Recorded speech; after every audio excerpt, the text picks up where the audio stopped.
तीसरा अध्याय। तीसरा अध्याय। बुद्धिक ब्राह्मण की कथा। श्री सूत जी बोले, शौनक सुनो, मैं तुम्हारे सामने एक अन्य गोपनीय कथा का वर्णन करूंगा, क्योंकि तुम शिव भक्तों में आग्रण्य व वेद वेताओं में श्रेष्ठ हो। समुद्र के निकटवर्ती प्रदेश में वाशकल नामक गांव है, जहाँ वैदिक धर्म से विमुख महापापी मनुष्य रहते हैं। वे सभी दुष्ट हैं एवं उनका मन दूषित विषयों भोगों में ही लगा रहता है। वे देवताओं एवं भाग्य पर विश्वास नहीं करते हैं। वे सभी कुटिलवृत्ति वाले हैं, किसानी करते हैं और विभिन्न प्रकार के अस्त्र शस्त्र रखते हैं। वे व्यभिचारी है। वे इस बात से पूर्णतः अनजान है कि ज्ञान, वैराग्य तथा सद्धर्म ही मनुष्य के लिए परम पुरुषार्थ है। वे सभी पशु बुद्धि है। अन्य समुदाय के लोग भी उन्हीं की तरह बुरे विचारों रखने वाले, धर्म से विमुख है। वे नित्य कुकर्म में लगे रहते हैं एवं सदा विषय भोगों में डूबे रहते हैं। वहाँ की स्त्रियां भी बुरे स्वभाव की है, स्वेच्छाचारिणी, पाप में डूबी, कुटिल सोच वाली और व्यभिचारिणी है। वे सभी सद्व्यवहार तथा सदाचार से सर्वथा शून्य है। वहाँ सिर्फ दुष्टों का निवास है। वाशकल नाम गांव में बुद्धिक नाम का एक ब्राह्मण रहता था। वह अधर्मी, दुरात्मा एवं महापापी था। उसकी स्त्री बहुत सुंदर थी। उसका नाम चंचला था। वह सदा उत्तम धर्म का पालन करती थी, परंतु बुद्धिक वेश्यागामी था। इस तरह कुकर्म करते हुए बहुत समय व्यतीत हो गया। उसकी स्त्री काम से पीड़ित होने पर भी स्व धर्मनाश के ऐसे कलेश सहकर भी काफी समय तक धर्म भ्रष्ट नहीं हुई, परंतु आगे चलकर वह भी अपने दुराचारी पति के आचरण से प्रभावित होकर दुराचारिणी और अपने धर्म से विमुख हो गई। इस तरह दुराचार में डूबी हुई उन पति पत्नी का बहुत सा समय व्यर्थ बीत गया। वैश्यगामी दूषित बुद्धि वाला वह दुष्ट ब्राह्मण बुद्धि के समय अनुसार मृत्यु को प्राप्त होकर नरक में चला गया। बहुत दिन तक नरक के दुखों को भोग कर वह बुद्ध बुद्धि पापी विद्या पर्वत पर भयंकर पिशाच हुआ। इधर उस दुराचारी बुंदिक के मर जाने पर वहां संतुला नाम की स्त्री बहुत समय तक पुत्रों के साथ अपने घर में रहती रही। पति की मृत्यु के बाद भी वह अपने धर्म में गिरकर पर पुरुषों के संग रहने लगी।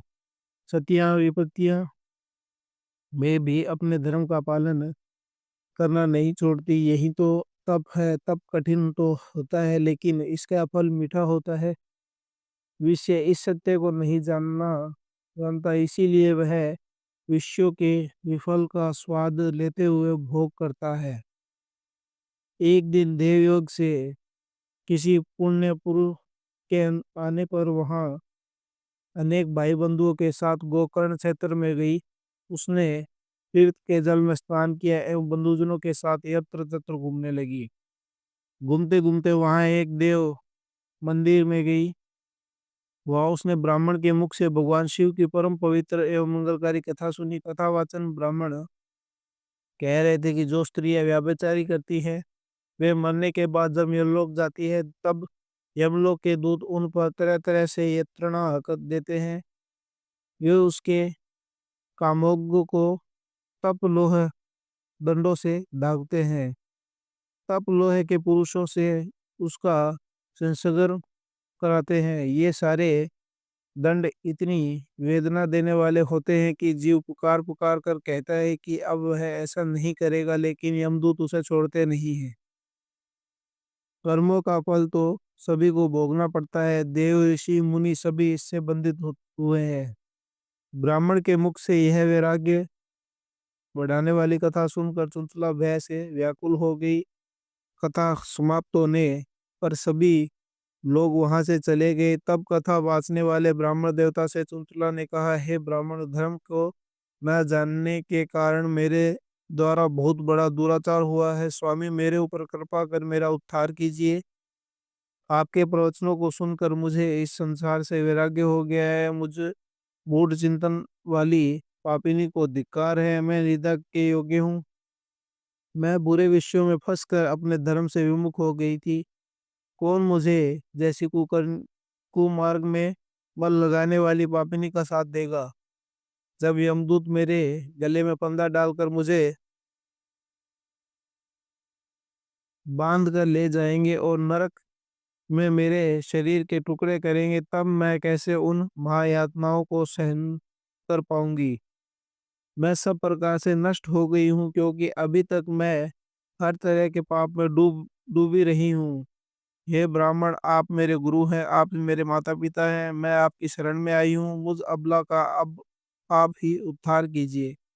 सूत जी कहते हैं, शौनक इस प्रकार विलाप करते हुए चुचला ब्राह्मण देवता के चरणों में गिर पड़े। तब ब्राह्मण ने उसे कृपापूर्वक उठाया।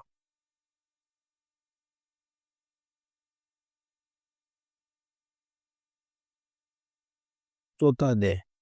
चुंचला की शिव कथा सुनने से रुचि और शिवलोक गमन। ब्राह्मण बोले, नारी, तुम सौभाग्यवशाली हो जो भगवान शंकर की कृपा से तुमने वैराग्यपूर्ण शिव पुराण की कथा सुनकर समय से अपने गलती का एक एहसास कर लिया है। तुम डरो मत और भगवान शिव की शरण में जाओ। उनकी परम कृपा से तुम्हारे सभी पाप नष्ट हो जाएंगे। मैं तुम्हें भगवान शिव की कथा सहित वह मार्ग बताऊंगा जिसके द्वारा तुम्हें सुख देने वाली उत्तम गति प्राप्त होगी। शिव कथा सुनने से तुम्हारी बुद्धि शुद्ध हो जाएगी और तुम्हें पश्चाताप हुआ कि तथा मन में वैराग्य उत्पन्न हुआ है। पश्चाताप ही पाप करने वाले पापियों के लिए सबसे बड़ा प्रायश्चित है। पश्चाताप ही पाप को शोधक है, इससे ही पाप की शुद्धि होती है। सत्पुरुषों के अनुसार पापों की शुद्धि के लिए प्रायश्चित पश्चाताप से ही उत्पन्न होता है। जो मनुष्य अपने कुकर्मों के लिए पश्चाताप नहीं करता वह उत्तम गति प्राप्त नहीं करता, परंतु जिसे अपने कुकृत्य पर हार्दिक पश्चाताप होता है वह अवश्य उत्तम गति का भागीदार होता है। इसमें कोई शक नहीं है। शिव पुराण की कथा सुनने से चित्त की शुद्धि एवं मन निर्मल हो जाता है। शुद्ध चित्त में ही भगवान शिव व पार्वती का वास होता है। वह शुद्धात्मा पुरुष सदाशिव के पद को प्राप्त होता है। इस कथा का श्रवण सभी मनुष्यों के लिए कल्याणकारी है, अतः इसकी आराधना व सेवा करनी चाहिए। यह कथा भव बंधन रूप रोग का नाश करने वाली है।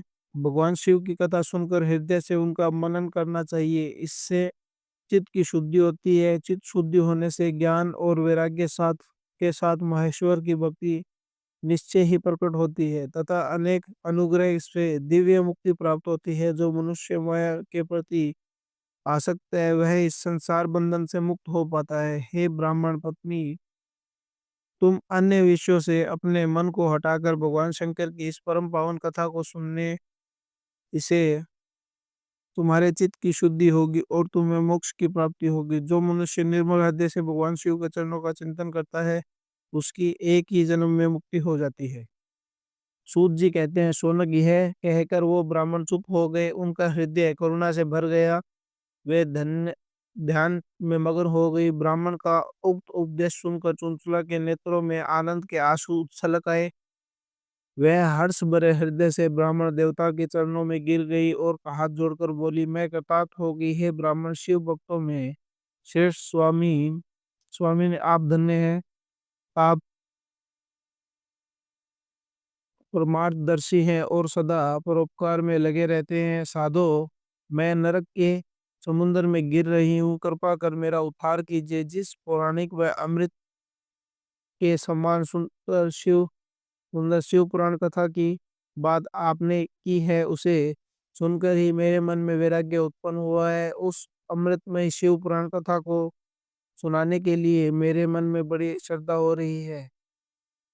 कृपा करके आप मुझे उसे सुनाइए। सूत जी कहते हैं, शिव पुराण की कथा सुनने की इच्छा मन में लिए हुए चुनचुला उन ब्राह्मण देवता के की सेवा में वहीं रहने लगी। उस गोकर्ण नामक महाक्षेत्र में उन ब्राह्मण देवताओं के मुख से चुनचुला शिव पुराण की भक्ति, ज्ञान और वैराग्य बढ़ाने वाली और मुक्ति देने वाली परम उत्तम कथा सुनकर कृतार्थ हुई। उसका चित्त शुद्ध हो गया। वह अपने हृदय में शिव के सैगुण रूप का चिंतन करने लगी। वह सदैव शिव के सदाचिद सदाचिद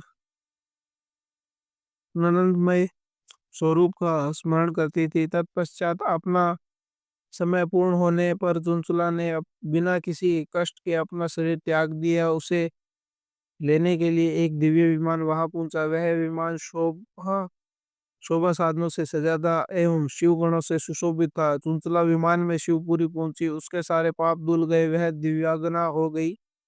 वह गौरांगी देवी मस्तक पर अर्ध चंद्रमा का मुकुट व अन्य दिव्य आभूषण पहने शिवपुरी पहुंची। वहां उसने सनातन देवता त्रिनेत्रधारी महादेव शिव को देखा। सभी देवता उनकी सेवा में भक्ति भाव से उपस्थित थे। उनकी अंग कांति करोड़ों सूर्य के समान प्रकाशित हो रही थी। पांच मुख और हर मुख में तीन नेत्र थे। मस्तक पर अर्धचंद्राकार मुकुट शोशाभ्यमान हो रहा था। कंठ में नील चिन्ह था। उनके साथ में देवी गौरी विराजमान थी, जो विद्युत पुंज के समान प्रकाशित हो रही थी। महादेव जी की कांति कपूर के समान गौर थी। उनके शरीर पर श्वेत वस्त्र थे तथा शरीर श्वेत भस्म से युक्त था। इस प्रकार भगवान शिव के परम उज्जवल रूप को देखकर चुंचला बहुत प्रसन्न हुई। उसने भगवान को बारंबार प्रणाम किया और हाथ जोड़कर प्रेम, आनंद और संतोष से युक्त हो विनती भाव से खड़ी हो गई। उनके नेत्र से आनंद श्रुओं की धारा बहने लगी। भगवान शंकर व भगवती गौरी उमा ने करुणा के साथ सौम्य दृष्टि से देखकर चुनचुला को अपने पास बुलाया। गौरी उमा ने उसे प्रेम पूर्वक अपनी सखी बना लिया। चुनचुला सुख पूर्वक भगवान शिव के धाम में उमा देवी की सखी के रूप में निवास करने लगी। और महादेव और